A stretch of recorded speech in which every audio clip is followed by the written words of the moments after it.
दोस्तों, स्वागत है आप सभी का हमारे YouTube चैनल की एक नई और जबरदस्त वीडियो में। आज की इस शानदार वीडियो में हम बात करने जा रहे हैं इस साल की नई फिल्म रेड 2 के बारे में। ये वही रेड 2 है जो साल 2018 में आई हिट मूवी रेड 1 का दूसरा पार्ट है।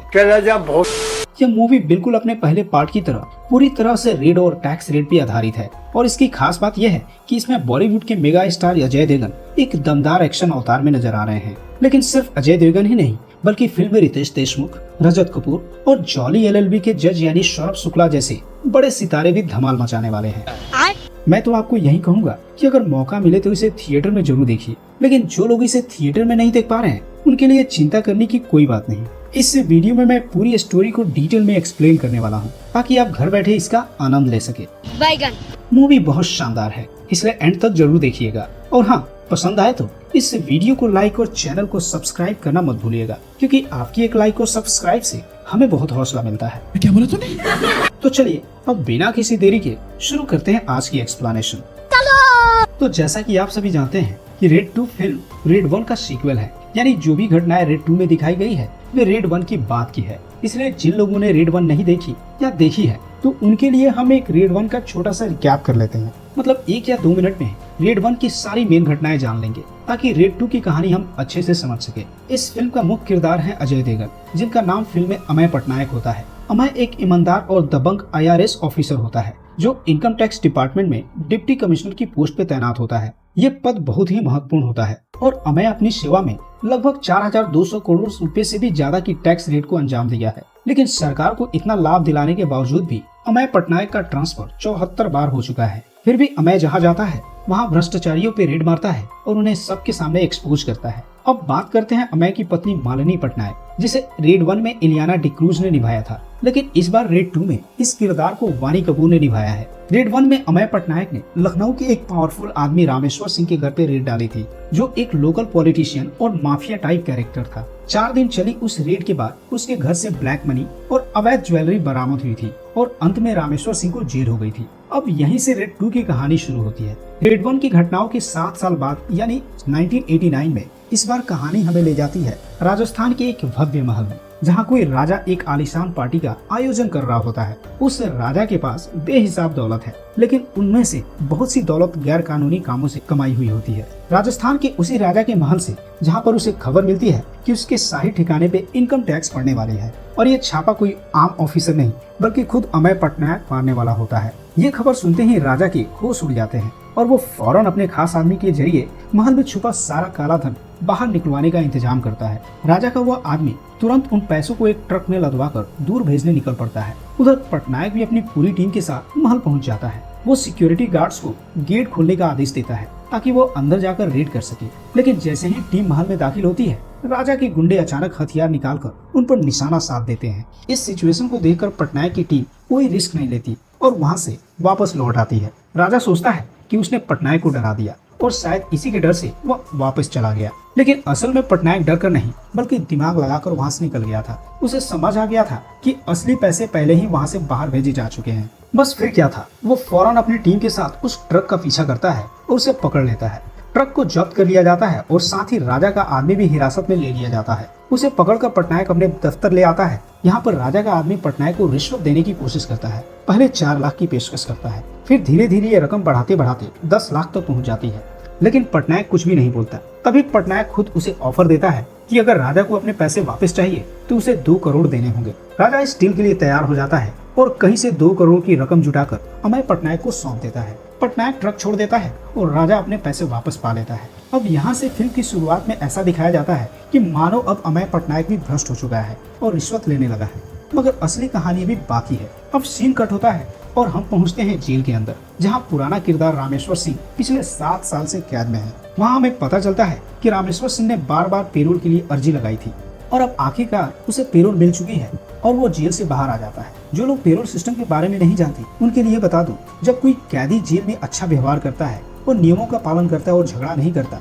तो उसकी अच्छी चाल चलन के आधार पर उसे तय समय से पहले कुछ समय के लिए जेल से बाहर भेजा जा सकता है। इसके बाद कहानी दोबारा लौटती है अमेय पटनायक की जिंदगी में। अब वो अपनी पत्नी और 6 साल की बेटी के साथ खुशहाल जिंदगी बिता रहा होता है। फिर एक दिन अमेय अपनी पत्नी को बताता है कि उसका फिर से ट्रांसफर हो गया है। वो एक अखबार दिखाता है जिसमें डेडलाइन छपी होती है, राजस्थान के राजा से रिश्वत लेने पर अफसर अमेय पटनायक का ट्रांसफर। यानी कि अब पूरे सिस्टम को यही लग रहा है कि अमेय ने वाकई में रिश्वत ली है और इसी के आरोप के चलते उसका तबादला हो गया है और इस बार उसे भेजा गया है राजस्थान के भोज टाउन में। अब दोस्तों, सोचने वाली बात यह है कि असल में राजस्थान में भोज नाम का कोई टाउन है ही नहीं, यानी यह टाउन पूरी तरह से फिक्शनल है जिसे सिर्फ इस फिल्म के लिए बनाया गया है। खैर, अब कहानी में आगे बढ़ते हैं। जब अमेय पटनायक का ट्रांसफर भोज टाउन में होता है तो वो अपनी पत्नी और बेटी के साथ एक नए शहर में शिफ्ट हो जाता है। जैसे ही वो भोज पहुंचता है, हमें इस नए टाउन की झलक मिलती है और यहीं पर हमें पहली बार मिलते हैं फिल्म के मुख्य विलन यानी रितेश देशमुख से। इस फिल्म में रितेश देशमुख का नाम होता है मनोहर डंकड़,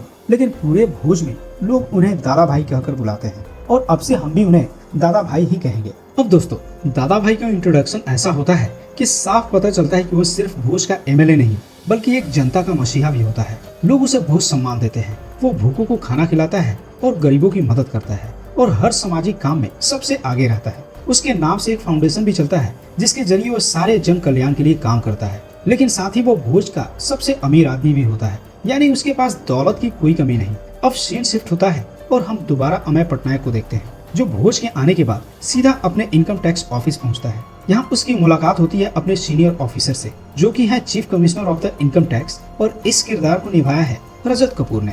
यहाँ मीटिंग के दौरान अमेय पटनायक सबको चौंका देता है जब वो कहता है कि उसका पहला मिशन होगा भोज के सबसे अमीर आदमी दादा भाई के घर पे रेड मारना। यह बात सुनकर कमिश्नर तक हैरान रह जाता है, लेकिन अमेय पीछे नहीं हटता। वो जल्दी से अपनी टीम तैयार करता है और सीधे निकल पड़ता है दादा भाई की हवेली की ओर। और दोस्तों, यहीं पर फिल्म का सबसे बड़ा खुलासा होता है। असल में जो रिश्वत पटनायक ने पहले राजस्थान के राजा से ली थी, वो रिश्वत उसने लालच में नहीं बल्कि पूरे प्लान के तहत ली थी। उसे पता था कि रिश्वत लेने का इल्जाम उस पर लगेगा और उसी इल्जाम की वजह से उसका ट्रांसफर भोज हो जाएगा। यानी यह सब था पटनायक का एक मास्टर प्लान, क्योंकि वो कई सालों से दादा भाई की हरकतों पे नजर रखे हुए था और अब उसे मौका मिला था उसे बेनकाब करने का। अब दोस्तों, फ्लैशबैक में हमें दिखाया जाता है कि पटनायक भोज पहुंचने से पहले ही दादा भाई की पूरी जांच पड़ताल कर चुका था। वो आम लोगों से पूछता फिरता था कि दादा भाई आखिर कौन है। एक बार वो एक जूते की दुकान पे जूते लेने गया तो वही दुकानदार से दादा भाई के बारे में पूछा।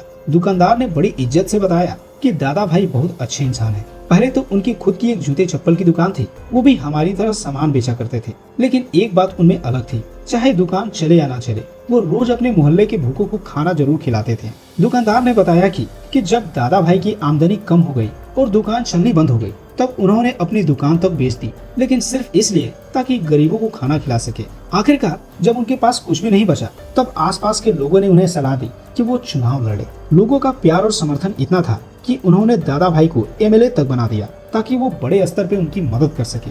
जब दादा भाई को लोगों ने कहा कि वो चीफ मिनिस्टर के पास जाकर एमएलए की टिकट तक मांगे, तो वो आम जनता के कहने पर जयपुर पहुंचता है और मुख्यमंत्री से मिलने जाता है। लेकिन वहाँ जो होता है वो बेहद शर्मनाक था। जैसे ही दादा भाई ने टिकट की मांग रखी, वहाँ बैठे मुख्यमंत्री और बाकी अफसरों ने उसका मजाक उड़ाना शुरू कर दिया। मुख्यमंत्री उसे गरीब, फटीचर और नीच कहकर बुलाया और यहाँ तक कि बोल दिया कि तेरी औकात तो अपनी चप्पल खरीदने की भी नहीं है। फिर उसकी बेइज्जती करने के लिए दादा भाई की खुद की चप्पल उसके सर पर रखने के लिए कहा और कहा कि उसी हालत में यहाँ से निकल जाए। ये सुनकर दादा भाई के चेहरे पर गुस्सा नहीं, दर्द और अपमान की झलक साफ दिख रही थी। लेकिन अब कहानी करवट लेती है। जैसे ही भोज के लोगों को इस बेइज्जती के बारे में पता चलता है, पूरा टाउन एकजुट हो जाता है और बिना किसी पार्टी के समर्थन के लोगों ने दादा भाई को अपने दम पर एमएलए तक बना दिया। और इतना ही नहीं, बाद में तो दादा भाई की लोकप्रियता इतनी बढ़ गई कि खुद मुख्यमंत्री को भी माफी मांगनी पड़ी और दादा भाई का समर्थन लेना पड़ा। इसके बाद दादा भाई को राज्य का होम मिनिस्टर बना दिया गया और यहीं से उन्होंने दादा फाउंडेशन नाम की एक संस्था की शुरुआत की ताकि वो गरीबों की मदद कर सके या शायद कुछ और भी। अब दोस्तों, जैसे जैसे अमेय पटनायक की इन्वेस्टिगेशन गहराई में जाती है, उसे पता चलता है कि दादा भाई का एक इमोशन पास्ट भी है। कई साल पहले दादा भाई को नेहा नाम की लड़की से प्यार था। दोनों शादी करने वाले थे, लेकिन शादी से कुछ दिन पहले नेहा की मौत एक ट्रेन हादसे में हो गई। इस हादसे ने दादा भाई की जिंदगी को तोड़ कर रख दिया और तभी से दादा भाई ने कभी शादी नहीं की। लेकिन क्या उस टूटे हुए इंसान ने अपनी मासूमियत खो दी? शायद। अब वापस आते हैं अमेय पटनायक पर। जैसा कि हम सब जानते हैं कि उसने रिश्वत जानबूझकर ली थी ताकि खुद पर आरोप लगवाकर भोज में ट्रांसफर करवा सके। असल में उसके पास पक्की खबर थी कि वो 2 करोड़ की रिश्वत हवाला की रकम थी और उस हवाला के पीछे दादा भाई का हाथ था। बस फिर क्या था, उसने खुद को पकड़वाया और ट्रांसफर करवाया और फिर सीधा भोज में पहुंचकर दादा भाई को ट्रैक करना शुरू किया। भोज में आते ही उसने शुरू की गहराई से इन्वेस्टिगेशन और एक एक करके उसे यह समझ आने लगा कि दादा भाई का फाउंडेशन तो बाहर से भले ही चैरिटी जैसा दिखता हो, लेकिन असल में वो फाउंडेशन ब्लैक मनी को अवॉइड करने का जरिया है। अमय ने धीरे धीरे करके कई सबूत इकट्ठा कर लिए और फिर एक दिन उसे रेड मारने का फैसला किया। अब दोस्तों, रेड वाले दिन जैसे ही अमय पटनायक अपनी टीम के साथ दादा भाई के बंगले पे छापा मारता है, उसे लगता है कि अब दादा भाई का पर्दाफाश हो जाएगा, लेकिन उसे बहुत बड़ा एक झटका लगता है, क्योंकि जिन जिन जगहों पर अमय ने सबूत छिपे होने की उम्मीद थी, वो सबूत वहाँ से साफ कर दिए गए थे। दादा भाई एक कैबिनेट मिनिस्टर, जिसने अपने ताकत, सिस्टम और लोगों की लॉयल्टी के बल पे उसने पहले ही सब कुछ क्लीन करवा दिया था, और इसलिए रेड पूरी तरह से फ्लॉप हो जाती है। अब क्योंकि रेड फेल हो गई और एक मुख्यमंत्री के घर पर बगैर पुख्ता सबूत के छापा मारा गया होता है, तो इसका नतीजा ये हुआ कि अमय पटनायक को सस्पेंड कर दिया जाता है। लेकिन कहानी यहीं खत्म नहीं होती। इसी मोड़ पे दादा भाई अमय से साफ साफ कहता है कि तू क्या सोचता है पटनायक, मैं तुझ पर नजर नहीं रख रहा था। दादा भाई पहले से जानता था कि अमय उसे ट्रैक कर रहा है। वो जानता था कि अमय ने रिश्वत ली थी, खुद को फंसाया था ताकि भोज आकर उसे पकड़ सके। अब पटनायक सब कुछ हार चुका होता है, नौकरी भी और पब्लिक सपोर्ट भी।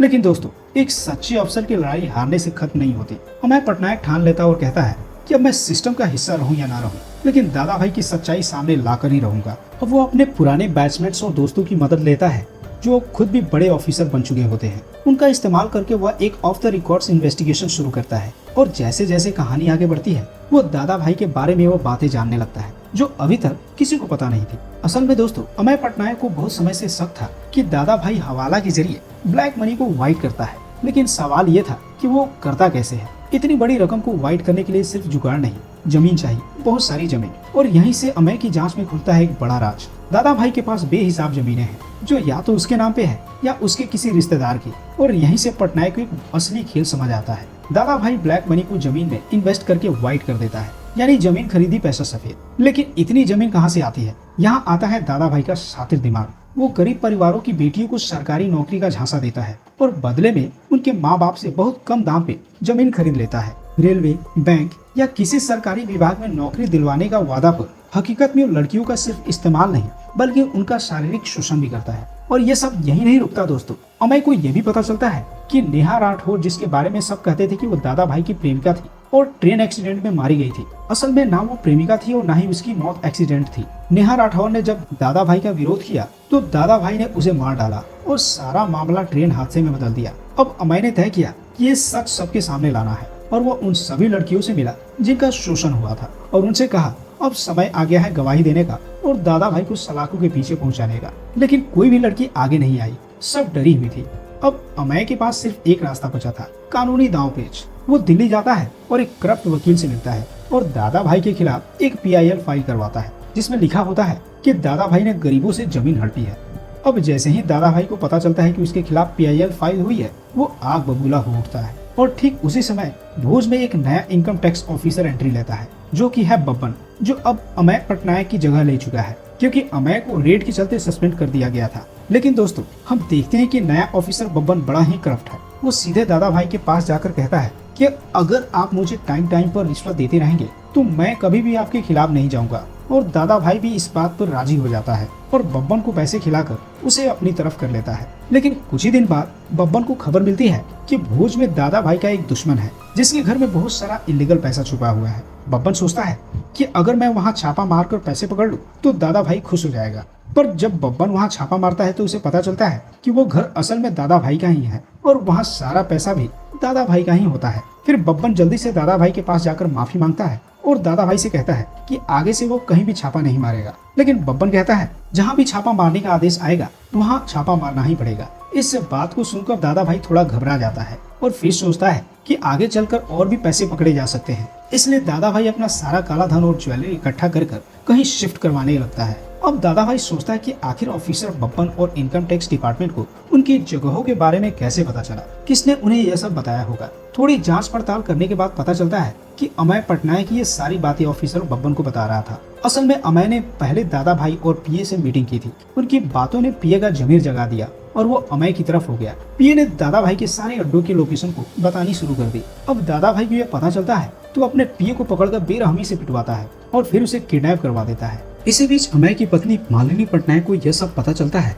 कि दादा भाई ने कितनी लड़कियों का शोषण किया है। तो वो उन लड़कियों से मिलने लगती है और धीरे धीरे उन्हें दादा भाई के खिलाफ गवाही देने के लिए राजी कर लेती है। लेकिन दादा भाई कोर्ट में अपनी पीआईएल को लेकर बहुत चिंतित रहता है, इसलिए वो सीधे उस रिश्वतखोर वकील से मिलता है जिसे अमय ने पहले ही पैसे दिए थे। दादा भाई उस वकील को 5 करोड़ देता है ताकि उसकी पीआईएल को कोर्ट से हटा दिया जाए। लेकिन जब कोर्ट की सुनवाई शुरू होती है तो दादा भाई सोचता है कि वकील उसकी मदद करेगा, लेकिन असलियत में वो वकील कोर्ट में पीआईएल हटाने की बजाय एक रिकॉर्डिंग पेश करता है। रिकॉर्डिंग में साफ सुनाई देता है कि दादा भाई ने उसे 5 करोड़ की रिश्वत ऑफर की थी और वो रिश्वत देकर पीआईएल खत्म करवाने की कोशिश कर रहा था। अब यह बात कोर्ट में सामने आने के बाद वकील यह भी साबित करता है कि दादा भाई ने गरीब लड़कियों के साथ गलत काम किए हैं, उनकी जमीनें हड़पी है और नेहा राठौर को भी उसने जान से मार डाला है। अब असल में दोस्तों हमें पता चलता है कि वकील ने कोर्ट में ऐसा तेजी से काम किया क्योंकि अमय पटनायक ने उसे पहले ही अपनी तरफ कर रखा था। अमय ने वकील को बता रखा था कि दादा भाई उससे मिलने की कोशिश करेगा और अपना केस हटवाने के लिए पैसे भी ऑफर करेगा,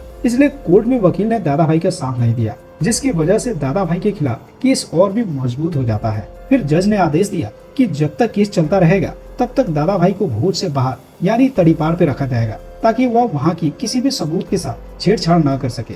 लेकिन दोस्तों दादा भाई बड़ा ही पावरफुल इंसान था, वो अपनी पहुंच लगाकर ये तड़ीपार हटवा लेता है। अब हम यहाँ देखते हैं कि पटनायक सीधे अपने सीनियर के पास जाता है और दादा भाई के खिलाफ कई सबूत रखता है। फिर पटनायक कहता है कि वो इस बार दादा भाई के खिलाफ रेड मारेगा और अगर इस बार कुछ नहीं मिला तो वह रेड मारना हमेशा के लिए छोड़ देगा। पटनायक ये भी चाहता है कि उसे उसकी पोस्ट पर वापस डाल दिया जाए। यह सुनकर सीनियर मान जाता है और पटनायक को उसकी पोस्ट पे वापस ले आता है। इसके बाद पटनायक जल्दी से भोज वापस जाता है और बब्बन से मिलता है। यहाँ खुलासा होता है कि बब्बन जो ऑफिसर था यह पटनायक की जगह आया था, लेकिन असल में पटनायक का दोस्त था। वो काफी समय से पटनायक के कहने पर दादा भाई पे नजर रखा हुआ था। पटनायक की नौकरी वापस आने के बाद बब्बन उसे बताता है कि दादा भाई ने अपने सारे पैसे और ज्वेलरी किसी नए होटल में छुपा रखे हैं, इसलिए वे उस होटल पे रेड मारेंगे तो सब कुछ मिल जाएगा। पटनायक अपनी टीम बनाकर जल्दी से उस नए होटल में रेड मारने जाता है। हालांकि इस समय दादा भाई का तड़ीपार हट चुका था, इसलिए वो चुनाव के काम से बाहर गया होता है। पटनायक और उसकी टीम होटल में छापा मारते हैं,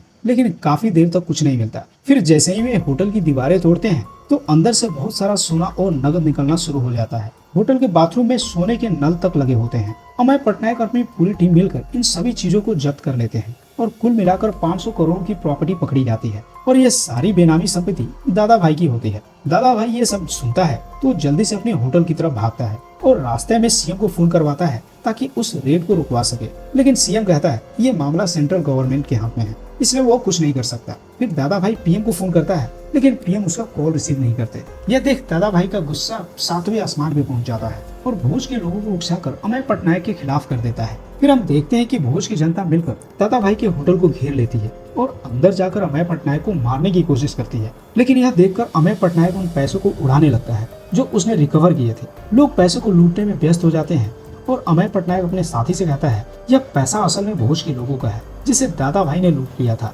अब ये पैसा उन सबको मिल रहा है, इसलिए इसमें कुछ गलत नहीं है। साथ ही दादा भाई ने जो पीए को किडनैप किया था उसे भी उसी होटल में रखा था। अब अमय पटनायक उस पीए को भी छुड़ा लेता है। हालांकि दोस्तों सिर्फ इतना ही नहीं, हमें पता चलता है कि दादा भाई ने अपना सारा सोना नदी के अंदर छुपा रखा था। पटनायक जल्दी से नदी में जाकर वहाँ छुपाया हुआ सोना भी बाहर निकाल लेता है। यह सारी चीजें दादा भाई अपने सामने देखता है तो उसे बहुत गुस्सा आता है और वो पटनायक को मारने चला जाता है, लेकिन उसी वक्त दादा भाई की माँ वहाँ आ जाती है। इस स्टोरी में हमें पता चलता है कि अमय पटनायक की पत्नी मालिनी बारी बारी करके उन सभी लड़कियों को इकट्ठा कर चुकी थी जिनके साथ दादा भाई ने दुष्कर्म किया था, और उन सभी लड़कियों ने मिलकर दादा भाई की माँ को सारी सच्चाई बता दी। इसलिए दादा भाई की माँ दादा भाई के सामने आ जाती है और उसे उसके किए गए कुकर्मों के लिए जोरदार चाटा मारती है। दादा भाई को अपनी सारी सच्चाई पता चलने के बाद वो शर्मिंदा हो जाता है और खुद ही सरेंडर कर देता है। फिर वहाँ पुलिस आकर दादा भाई को गिरफ्तार कर लेती है और इसके बाद हमें जेल का सीन दिखाया जाता है जहाँ दादा भाई को एक सेल में रखा जाता है। उस सेल के बगल में ताऊ जी आते हैं, यानी रेड 1 का मुख्य विलन रामेश्वर सिंह, जिनका पेरोल खत्म हो चुका था। यहाँ दोनों मिलकर फैसला करते हैं कि वे अमय पटनायक से अपना बदला जरूर लेंगे। और दोस्तों इसी के साथ यह मूवी यहीं खत्म हो जाती है। तो दोस्तों उम्मीद करता हूँ आपको यह मूवी पसंद आई होगी। अगर पसंद आई हो तो प्लीज हमें कमेंट करके बताएं और इस वीडियो को लाइक करके अपने दोस्तों के साथ शेयर करना ना भूलें। और अगर आप नए हैं तो इस चैनल को सब्सक्राइब करके नोटिफिकेशन बेल दबा दीजिए। हम फिर मिलेंगे एक और शानदार कहानी के साथ। तब तक अपना और अपनों का ख्याल रखिए एंड थैंक्स फॉर वॉचिंग।